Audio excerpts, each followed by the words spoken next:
Welcome to the complete collection of Reggie Miller's greatest stories, told by NBA players and legends. Enjoy the episode. He loved the big moments. He loved the big games. Reggie Miller is one of my favorite teammates of all time because he's a winner. As an opposing player, I really didn't like him too much, and that's a compliment. Reggie Miller is one of the best pure shooters that I've ever played against. He was always talking and flopping. Me talking about flopping. Yeah. But flopping. I think it was game 3.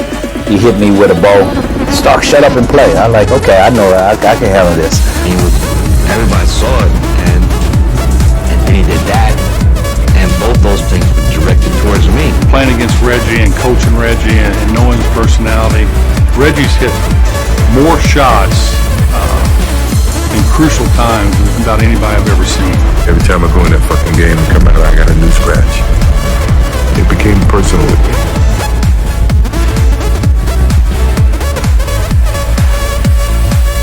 We talk about clutch shot makers. I'm not putting myself on that list. So it's not going to be real. To me, Reggie Miller. I'm not putting myself on that list. To me, Reggie Miller was one of the clutch shot makers ever in this league. And when we talk about clutch, I'm not talking about at the end of the game. Reggie Miller would make those shots when you down 4 and you need a bucket to stay in the game. Playing against Reggie and coaching Reggie and knowing his personality, Reggie's hit more shots in crucial times than about anybody I've ever seen. He loved the big games. He loved the playoffs, or the big marquee matchups against his arch rival, whether it's Michael Jordan or somebody or the Knicks. He got up. The bigger the game, the bigger Reggie Miller would perform and play the better. And this guy was just unstoppable. A lot of guys miss those shots, but the shots that you got to make to keep up with the team that's pulling away, that's when you got a shot maker. And to me, Reggie's on that. So I had to pick the team that gave us the toughest time in the East. Indiana was probably tough outside of Detroit. They were tough. Every time I go in that fucking game and come out, I got a new scratch. It became personal with me. I knew that I had to bring it each and every time I stepped on the court when I was going against MJ. We were friends? No. On 3, takes it to the basket, and it's good. Oh, and Reggie Miller came over and snipped right okay, and MJ is upset about it, and I can't blame him. Yes, sir, he ran right into him, and we got a brouhaha here.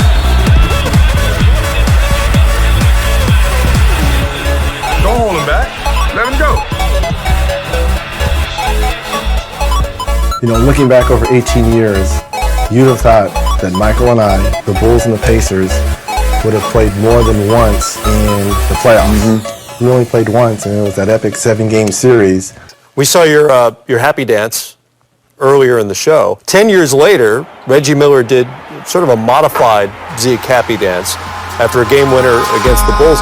And recently he explained to us just how it was that he got himself open. Well, I knew Ron Harper was guarding me, and I knew that they were going to switch Michael Jordan, who was, I believe, guarding Mark Jackson or someone up top. I remember when Larry was drawing the play, I was thinking, put all the pressure on the official to make a call. So when I came up, I knew the switch was going to happen. I knew they were going to switch and MJ was going to be on me, so I just went right to his chest and lightly shoved him a little bit to create that space, and the rest is history.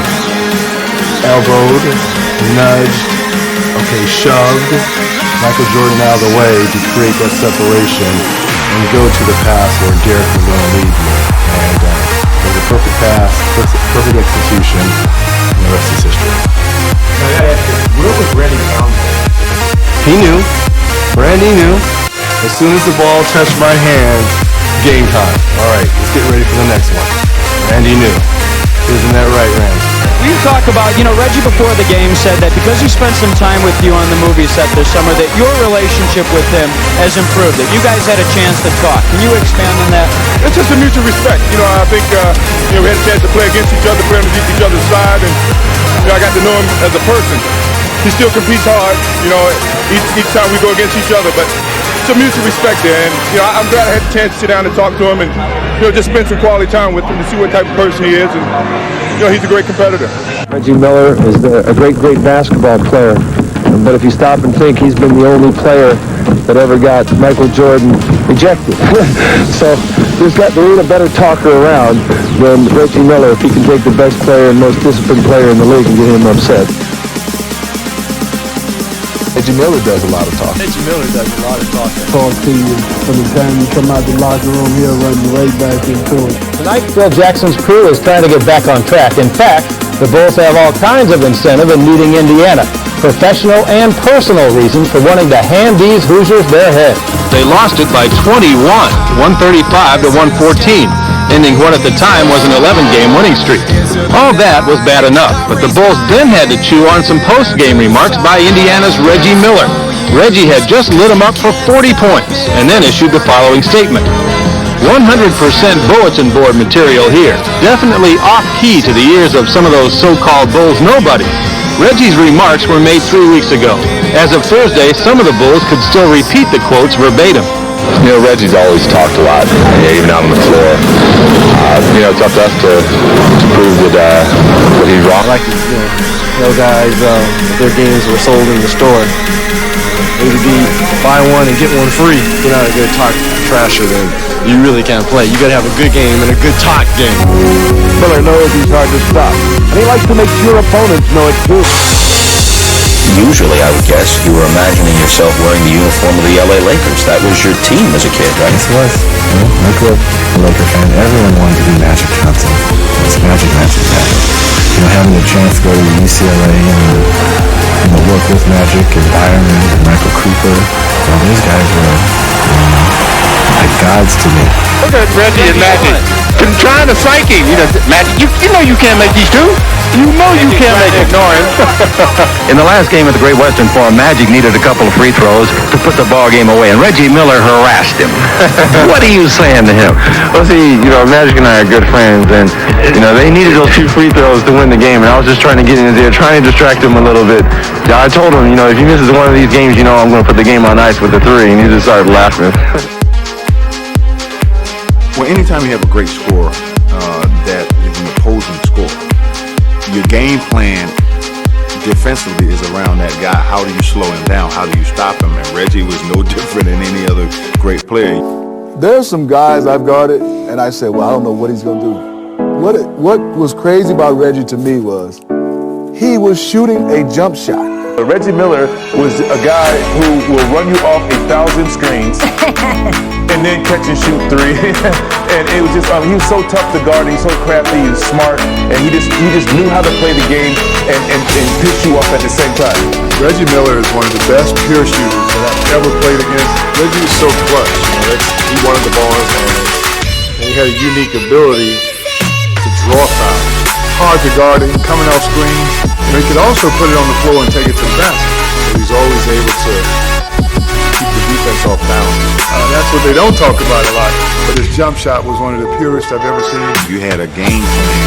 How are you going to slow him down? How are you going to stop him? How do you keep the ball out of his hands by trying to deny him? But he moved so well without the ball. It was hard to stop because he never stopped moving. Little unorthodox and looked really funny, but he would make them. You don't ever want to leave him. He could get after it.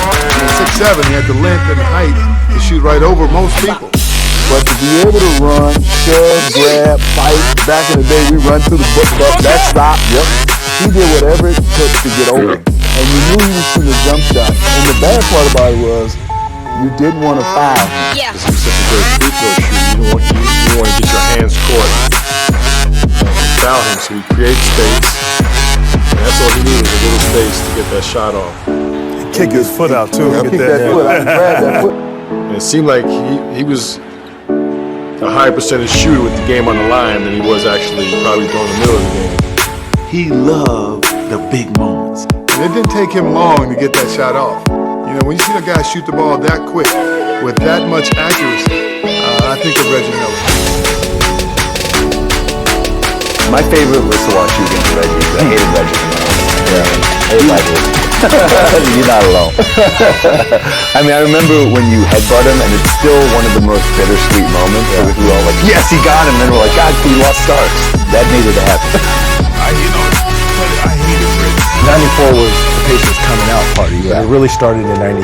We had played them in the first round series the year before and lost in 5 games. That's when I kind of knew that he could compete on that stage. Reggie was one of those players that he didn't respect you. You know what I mean? If he didn't respect you, he's gonna come at you. He's gonna talk noise. He's gonna do all the dirty little things. And that particular time, I can remember he kept hitting me with bowls during the playoff game, and I think it was game 3. He hit me with a bowl, and I told the referee, and the referee wasn't shut up and play. I was like, okay, I know I can handle this. And so Patrick said, "You cool?" I said, "Yeah, I'm cool." So I ran down, scored on him, and ran up the court. And I was so mad. I mean, like, oh man, I wanted to just take my fist and just put it right through his face, right? And just, you know, I'm talking to him, you know, in a polite way. And we just got close, and I just, bam, something just came up and tapped him like that. And he dramatic Hollywood. Oh, you be like this and that. And I can remember Oak and Patrick just beating on me. I didn't feel them until after the game, and when I saw the replay and they was hitting me, bam, bam, bam. My mother called Patrick and told him, "If you ever put your hands on my son again," he said, "Miss Starks, if you do that again, I'm gonna do the same thing." You fast forward to 1994 in the Eastern Conference Finals. We beat Atlanta, who I thought was the #1 seed at that time. Now he's going against the #2 seed, Bulls on the block, #1 media market, Patrick Ewing, Pat Riley, and the Knicks. We're on center stage. This is for you, Indiana. We're coming back. Yeah. What I just said, I wanted to put Indiana on the map. Well, what better place to do it than going against the #1 media market team and the Knicks? He was talking in game 3, you know, but that didn't bother me at all. It just, you know, when somebody starts take cheap shots on you, then, you know, you can only take so much. What your teammates tell you at the court when you walked off? They told me a bad move on my part, which it was. And I accept the blame, and, you know, but we have to deal with it and move on. I don't think I did anything designed to make him mad. I think something happened earlier in the day when the room service was late or something like that. So I don't think it was the way. Between him and I don't think that's what made him upset. Come with the next Speaking of Reggie, we also know all too well that Spike Lee is a basketball fan, a Knicks fanatic to be exact. We've witnessed his antics and frustrations courtside for years. So I met Spike a few times. We were buddy at school and things like that. So we played the Knicks a couple times during the regular season. We caught fire. We beat Orlando. And now we're getting ready to play the Knicks. And I get a phone call, and it's Spike. And he's like, "I'll make a little wager." I'm like, "Sure, I'll make a wager, because we're going to do you guys." It's like, "Okay. Well, what do you want?" Well, you know, my wife at the time, who was trying to be an actress, was like, "Okay, well, put her in one of your, you know, Do the Right Thing movies." Are you kidding? Yeah. And if the Knicks won, he wanted me to go visit. At the time, Mike Tyson was in jail in Indiana because of everything that had happened to him. He wanted me to go visit Iron Mike. So that's kind of what set the stage between he and I. 25-point fourth quarter. Swings away and hits. 39-point game, June 1st, 1994. What do you remember from that game, and I guess in particular that quarter? You talk about out-of-body experiences. That might have been the 3rd or 4th time I've had that feeling on the court. I'm going to either shoot my way in, I'm going to shoot us out. I hear, you know, who over on the sideline, you know, "Hey, you're going down, we're going to Hicks," and all this. I'm going to try to shoot this ball every single time just to make a point. Shot, and he hits it! It's a three-pointer for Reggie Miller! I started to make my first couple shots at the start of that 4th quarter, and I started to look over at Spike a little bit, and he was kind of, things started to come out my mouth. Reggie Miller in an animated discussion with Spike Lee. The look, the taunt. Who again is staring in the direction of, yes, that man. Finger pointing, grabbing, choking. Magical.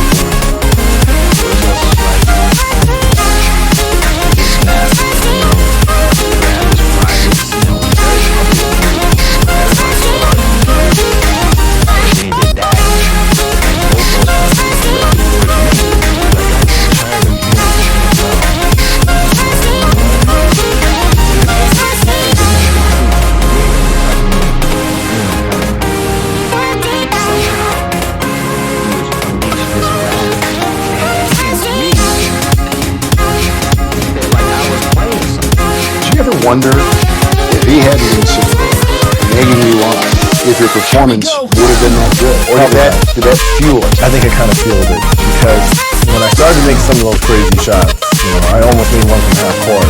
I'm like, what is this? This is like a video game that's going on right now. If it wasn't for the looks and the hands, it probably would have been. What did the team say to you during timeout? What were guys, the Knicks saying to you on the floor? They had to be going I remember Byron Scott and Sam Mitchell coming up to me with towels and standing me down. I was like in a different zone. So in timeout, Larry Brown would be talking and I wasn't even on anything. I was just in my own little world. Let's just go play. I don't care what happens. We're going to do this. So I was in my own world. Miller's dramatic display carried the Pacers to victory, announcing his arrival as an NBA star, turning Spike into a scapegoat for the Knicks' defeat. I'm on the front page, me being blamed for the loss. He is their biggest fan, and God bless him. Everyone should have a Spike Lee that's that loyal. The next year, I did the same thing. There was 60 fouls called. Actually, that is short of the record for both teams in the playoff. Miller for three, and he got it. It was like a movie. Yeah. Look, I was so disappointed and dejected in that game because I felt we had played well enough to win it. We hadn't done all the little things, the rebounding, the loose balls, the 50-50 balls, missed free throws, and it seemed that they were going to win that game. So now we have our worst inbounder, Anthony Davis, take it out. Greg Anthony was wide open. I threw it to him, he slipped. And I kind of see his foot stumble just a little bit as he's taking the ball out. And I kind of nudged Greg Anthony when he fell. I didn't know Anthony Mason was going to throw me the basketball again. And I made the three, so I knew they didn't have any timeout. Reggie absolutely shoved Greg Anthony. It was the best chance pass from either team. Oh, he threw away to Reggie for three! Unbelievable! In the heat of the moment, Sam Mitchell fouls John Starks. I think everyone got caught in the emotion, including Sam Mitchell, because maybe he thought we were down one, but it was tied up. He fouls John Starks as soon as the ball comes in, and we're running up to him like, what are you doing? It's tied. I'm like, it's okay, it's all right. Because worst case scenario, we could score at the other end. If he makes both of these, we could score at the other end, and we'll just go to overtime and take our chances. I was kind of like in shock that this whole thing happened. At that time, I'm walking to the free throw line. I'm thinking like, man, this dude just did it. We watched John's eyes, and he wanted no parts of my fellowships. There's no way he's going to miss the second free throw. There's absolutely no way. Starks misses the foul shot. Ewing misses the push.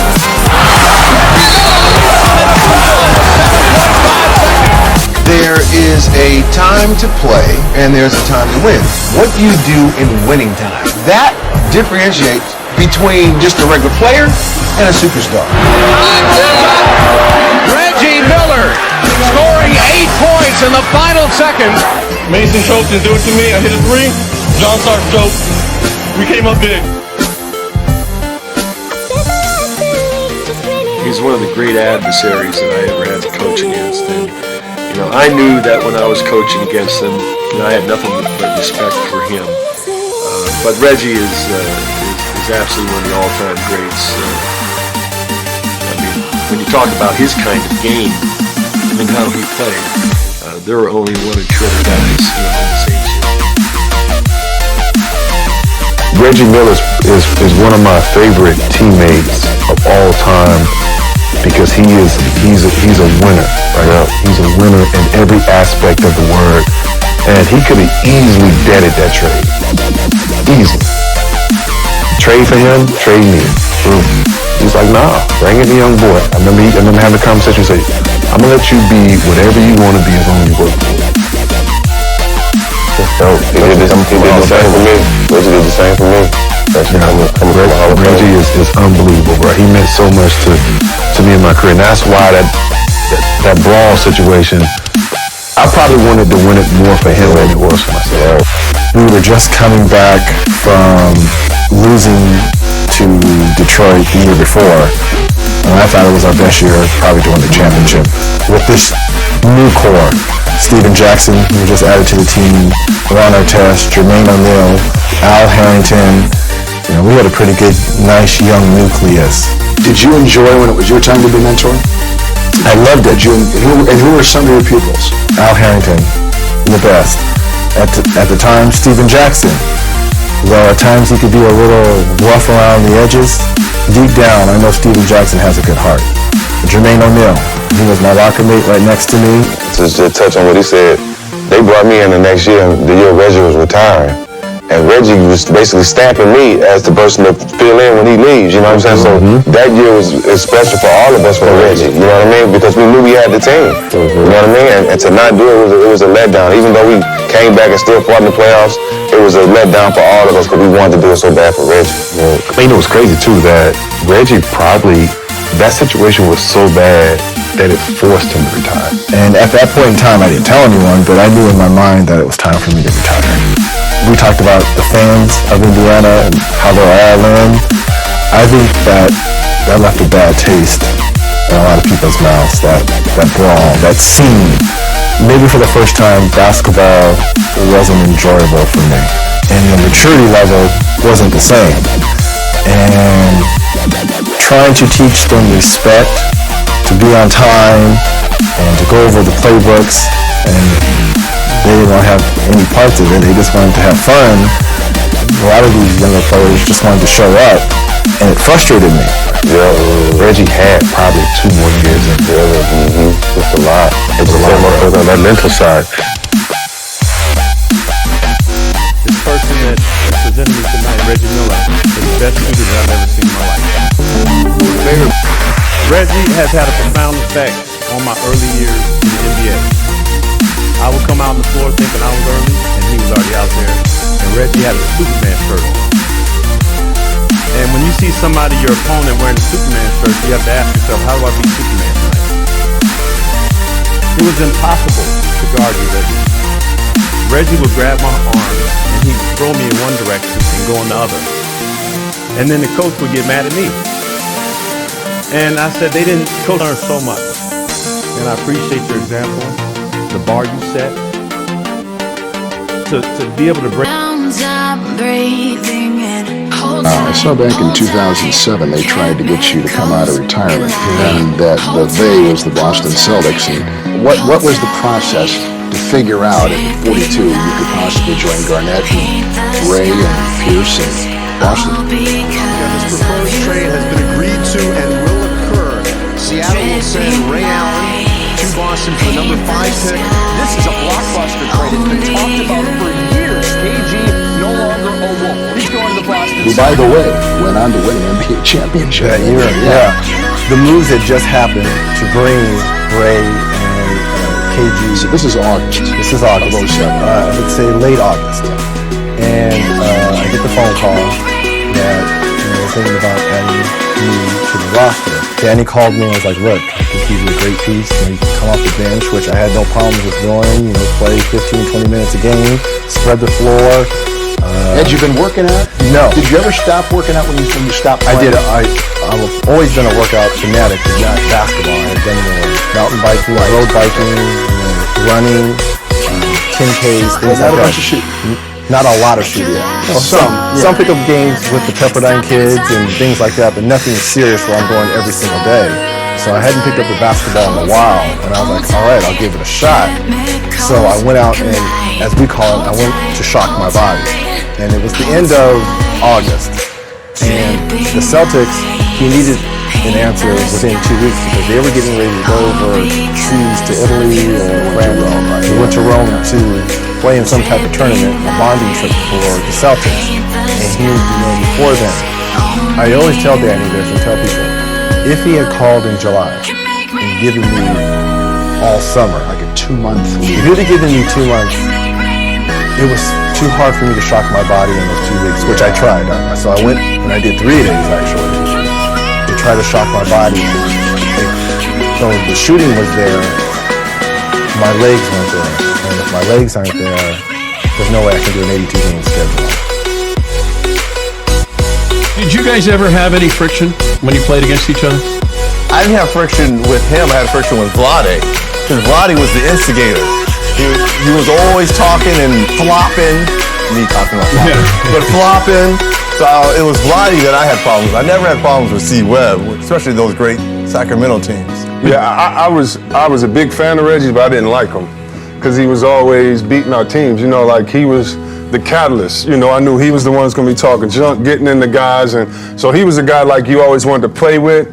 But when you're playing against him, you just hate him. He's talking junk. You saw what he did to the Knicks. You see him kicking out. This is the human kickstand I've named him because when he shoots the three, all that leg stuff that he complains about when we do games. Yeah, he might have helped invent all that. The kick out that got him to the free throw line so often. Smitty, this seems to have struck a nerve with you. Let me tell you, I'm in the Eastern Conference, and we play 4, maybe 7, 8 times a year. We play in the playoffs. And Reggie, ultimately, we talk about that, I mean, to the 10th degree, because it was last cold. Reggie was wherever you're not. I ain't real like that. And I've always said, I tell kids, the endurance of Reggie Miller is phenomenal. I mean, he can run off the screen, get it, run back off the screen, run off, and still have the legs to shoot the basketball. And shoot the basketball the same way. Even though it was a different type of play, it still came off the same way, whether it was kicking, move off balance. And there was a lot of dribbling. He's taking one dribble, or no dribbles, and still be able to shoot the basketball, and still have that same endurance to a quarter after 82 games in play. How did you prepare for that? Well, I think the one thing was I always wanted to come off this way. Well, I mean, shooting off his left shoulder, because I thought off his right shoulder he was real good at being able to take one dribble and get back to the baseline. I wanted him to keep it in his right hand to drive the basketball to make a play. But preparing for it, it was teammates, flat long, guys that were big that could stick out. That was the only way we could have a chance to talk to Reggie Miller how to do that. You know, Now, did the coaches or the players, were they like, hey, Reggie sending a limo for you tonight? Remember that? Like, you know, did Lenny ever say, hey, to try to get you to guard him a certain way, you know, say, hey, Smitty, Reggie gonna send a limo for you tonight, and gonna get 50 on it. How did he do that? My thought process, the best way to guard a Reggie Miller. That's what I was hoping up to get involved with. Take away some of his aggression. One thing, Smitty, I guarded him a little bit too. And because he wasn't one of those guys that had the ball in his hands and make a play, he came off the screen. You had to really be disciplined and focus and lock and trail. And so with shooters, you don't want to give them any space. You want to be up on them. You know, when they catch the ball, you want to be right there. And so as he's curling the screen and coming off, and as you're going by, that, you know, kicking that foot out, either way, whether he's coming off the right shoulder or left shoulder, it really became a challenge because you didn't want to get too close. It's like you want to do your work early, you want to try to ride him through the screen, but as he catches it and he's kicking that foot, whether it's from 3 or from 2 or whatever, it's like, well, they're going to call that foul on him. And it just he became unguardable in that sense because you had to get up on him. Well, they said Kevin Durant was like Reggie was one of the first to lose because if you were close to Reggie, he was taking every foul. And I hope you guys enjoyed this episode. Let me know down below by hitting that like button, commenting down below which player you would like to see next, hit that subscribe button, and hit that notification button to stay up to date with all the new episodes. Here are 2 videos that you may enjoy as well.